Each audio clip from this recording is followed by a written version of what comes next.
देखिए, आदरणीय प्रधानमंत्री जी की बराबर ये कोशिश रहती है और इतिहास इस बात का गवाह है कि उन्होंने फुल फ्रीडम अपने आर्म फोर्सेस को दिया है ताकि जो दुश्मन को मुंह तोड़ जवाब दे और ऐसे जवाब दे जिसकी उसने कल्पना भी नहीं की। पाकिस्तान को जिस तरह से हमने जवाब दिया, पाकिस्तान खुद ही पैर पे गिर गया, घुटनों पे आ गया। वो सब मुझे लगता है कि आदरणीय प्रधानमंत्री जी की सोच, उनका कॉन्फिडेंस देना अपने आर्म फोर्सेस को, और आर्म फोर्सेस जो मजबूत आर्म फोर्सेस हमारे, उनको पूरा मनोबल जो बढ़ा के आदरणीय प्रधानमंत्री जी ने उन्हें बैटल फील्ड में भेजा, उसका नतीजा है कि पाकिस्तान अपने घुटनों पे गिर गया। और एक ही दिन में, और अगर हिंदुस्तान उस वक्त बात नहीं मानता उनके घुटने पे आने पे, तो शायद 2-3 दिन में पाकिस्तान तबाह हो जाता। अमित शाह जी ने बहुत ही स्पष्ट शब्दों में कहा है कि भारत कोई धर्मशाला नहीं है कि इन्फिल्ट्रेटर्स आ जाएंगे। जो यहाँ के सिटीजन्स हैं उनके लिए सारी सुविधाएं हैं, लेकिन इन्फिल्ट्रेटर्स के लिए नहीं। क्या कहेंगे? देखिए, आदरणीय गृह मंत्री जी आज नहीं बार बार कह रहे हैं और बिल्कुल सही कह रहे हैं। देश के रिसोर्सेज पे सिर्फ देश के सिटीजन का अधिकार है, देशवासियों का अधिकार है। कोई घुसपैठिया चाहे किसी मुल्क से आए, उसका कोई अधिकार नहीं है और उस पर कड़े से कड़े कदम उठाने चाहिए कि घुसपैठिया हमारे देश में हमारे सिटीजन का अधिकार कहीं ना कहीं लेकर खुद को, अपने आप को यहाँ पर बेहतर बनाने का काम करें। मुझे लगता है देश का रिसोर्सेज देशवासियों के लिए। सर, मोहन भागवत जी जो हैं आरएसएस चीफ, वो न्यूयॉर्क के मेडिसन स्क्वायर गार्डन में इवेंट में इंडियन डायस्पोरा को संबोधित करना है, लेकिन उसको लेकर जिस तरीके से एनवाईसी के मेयर ममदानी अपोज किया है, क्या कहेंगे इस पूरे विषय पर? देखिए, ममदानी का तो अधिकार ही नहीं है कि उसको रोक सके, न रोक पाएंगे।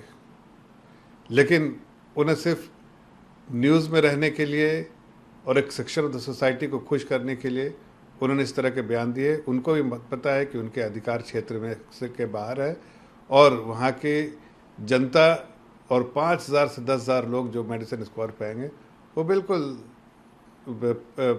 पीस लविंग यूनिटी के बारे में बात करने वाले हैं और सुनने वाले हैं, जो आदरणीय मोहन भागवत जी बात करने वाले हैं। ऐसे में ममदानी का इस तरह का स्टेटमेंट जो है वो डिविसिव स्टेटमेंट है और कहीं ना कहीं लोगों को उत्तेजित करने वाला स्टेटमेंट है।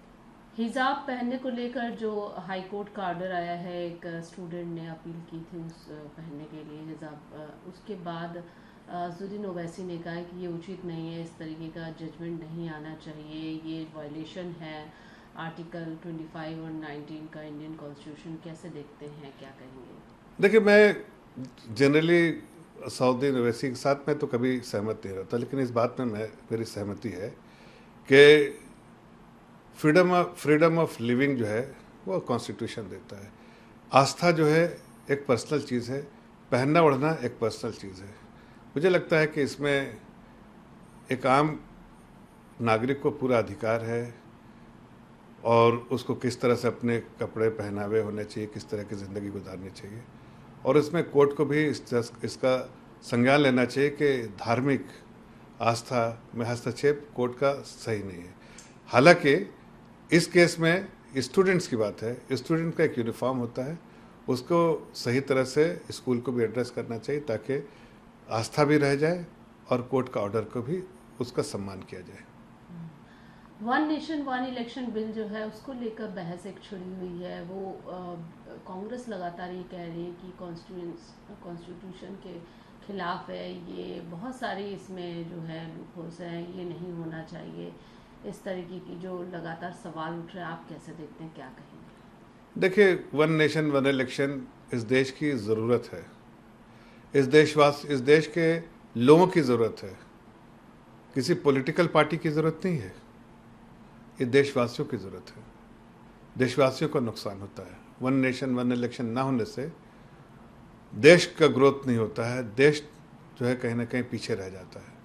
इसलिए मुझे लगता है इसलिए कि कांग्रेस पार्टी हो या कोई भी पार्टी हो, सबको इस दिशा में सोचना चाहिए कि वन नेशन वन इलेक्शन किसी पार्टी को फ़ायदा कराने के लिए नहीं है, ये देश को फ़ायदा कराने वाली है। देश का फ़ायदा होगा तो देशवासियों को फ़ायदा होगा। उनको पेटी पॉलिटिक्स से उठकर कहीं ना कहीं देश हित में सोचना चाहिए।